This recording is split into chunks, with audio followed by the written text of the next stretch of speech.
Ah, tu vois Billy, je suis content d'être rentré chez toi. Pour une fois que quelqu'un écoute mes histoires. Mais qu'est-ce que tu fais avec ce téléphone? J'ai appelé la police, monsieur. Oh.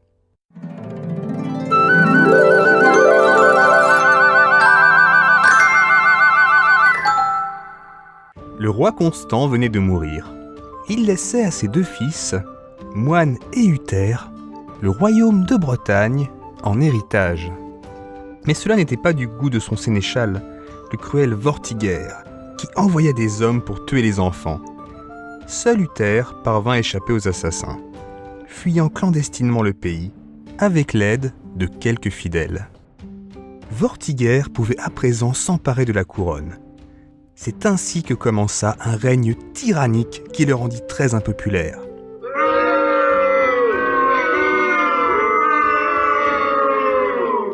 Si impopulaire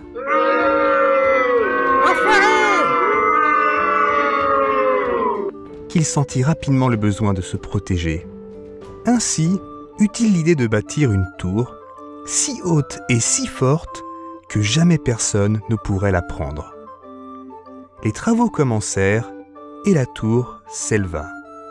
Mais quand les ouvriers arrivèrent à une hauteur d'environ 7 mètres, l'édifice s'écroula. Le roi convoqua alors ses maîtres maçons et leur ordonna de recommencer en utilisant les meilleurs matériaux qu'ils pourraient trouver dans le pays. Mais malgré leurs efforts, la tour s'effondra encore et encore. Après 4 échecs successifs, on fit appel aux mages et aux astrologues du royaume pour trouver une solution.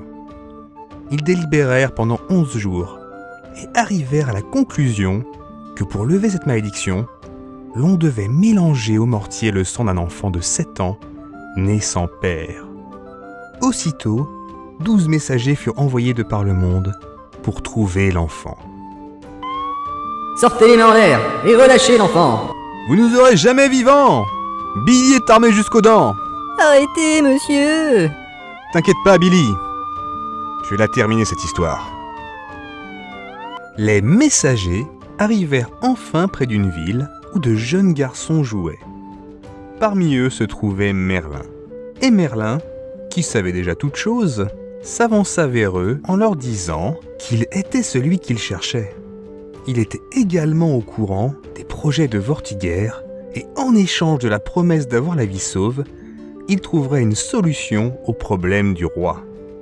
Les messagers ébahis le conduirent donc à leur maître.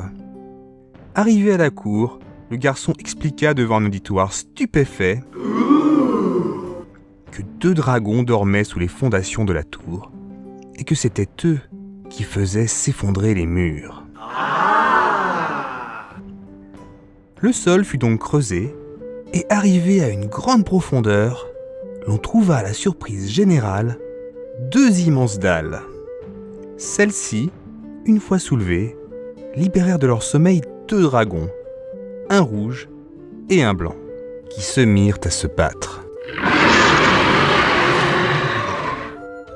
Au terme d'une longue lutte, le dragon blanc finit par terrasser le rouge, puis se coucha et mourut à son tour de ses blessures. Merlin dit alors que la tour pouvait être construite, mais que ce combat était un présage.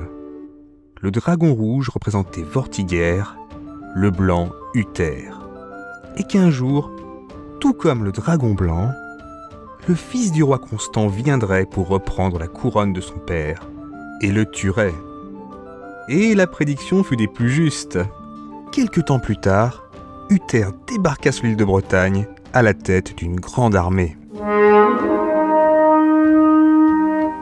et vainquit le tyran, devenant ainsi le nouveau souverain de la contrée. Merci d'avoir regardé et surtout n'hésite pas à liker et à t'abonner si tu veux que je relâche Billy, bien sûr. Et si les gens veulent pas? Je te libère pas, écoute, hein.